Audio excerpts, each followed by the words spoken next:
Taxpayers hoping for a bonus Christmas gift in the new year. President-elect Trump looking to extend his 2017 tax cuts and potentially add some new ones into the mix. But with Congress also looking at the border as a top priority, let's find out if both possibilities can happen. Well, joining me now is Brandon Arnold from the National Taxpayers Union. So, Brandon, first of all, thanks for being here. We know about the tax cuts. If they don't get extended, that's a tax increase on basically all Americans.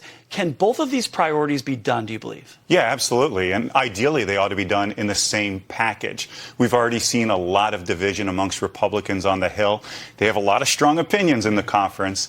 And the best way to get tax reform done, as well as other important priorities like the border, like energy reforms, is to unify them all together so you keep all of these different viewpoints together, do one package together, get it across the finish line. That'd be a big victory for the country. So if they split them up, do you think that maybe something doesn't get finished? That's possible. It certainly makes it less likely to get good quality tax legislation done.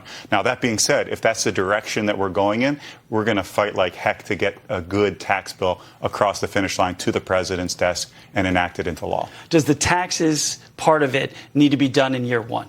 Does it need to be done quickly? It needs to be done relatively quickly. Listen, at the end of 2025, so just about a year from now, these tax cuts are going to sunset. This would be a major tax increase on American families, on small businesses. It would cause a lot of headache for household budgets, as well as a real hit to the American economy at large. You're with the Taxpayers Union. I would ask you, one of the criticisms of extending the tax cuts and adding these new taxes is it would increase the federal debt. There's no pay-fors in it. Are you concerned about that? I am. I think the deficit is a major problem. We're looking at a $36 trillion national debt right now. And there's no reason we can't emulate a lot of what we did in 2017. That wasn't just about cutting taxes. It was about reforming the tax code in its entirety. So we eliminated a lot of deductions, a lot of credits, lowered some of those, reduced some of those inequities in the tax code in order to create really good tax policy that gave a real boost to the economy and helped a lot of household budgets. So you believe there could be offsets? There ought to be offsets, absolutely. Yeah. Offsets aren't only good for reducing the deficit,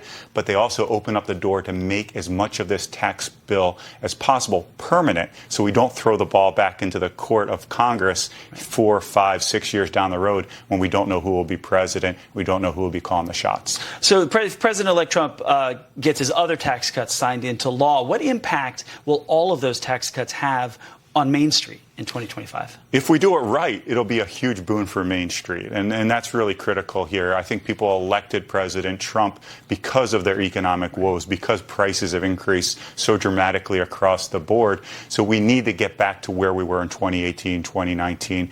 Taxes aren't the only solution for that. Obviously, energy policy and other deregulatory measures are part of the equation. But taxes are first and foremost to getting the economy back where it was a few years ago. Do you think growth can add revenue?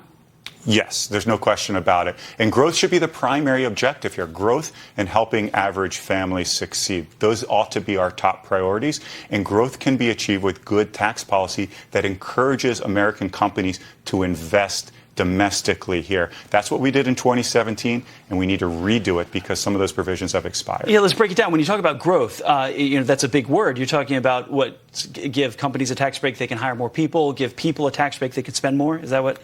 Yeah. And that's the growth? That's the basic philosophy there, absolutely. And things like being able to write off those big investments that companies make, if they're going to go out and make investments in factories and machinery and farm equipment and so forth, then those should be immediately deductible. That's what we did in 2017. Yeah. Unfortunately, due to some cost-cutting measures, those have started to fall off the books or fallen off the books entirely already. You talked about the federal debt a little bit. If families ran their finances like the federal government, what would happen to them? Unfortunately, a lot of families are being forced to right now. We've seen credit card debt absolutely skyrocket, the highest in American history. And with interest rates being as high as they are, we're seeing default rates super high. That's really, really concerning. Another reason why we need to get tax policy right and do so in a fiscally responsible manner, because that high debt at the national level hurts the economy and hurts average Americans. In the last 20 seconds that we have left, the federal debt, is it going to be, everybody talks about the debt bomb. When is it going to be a massive problem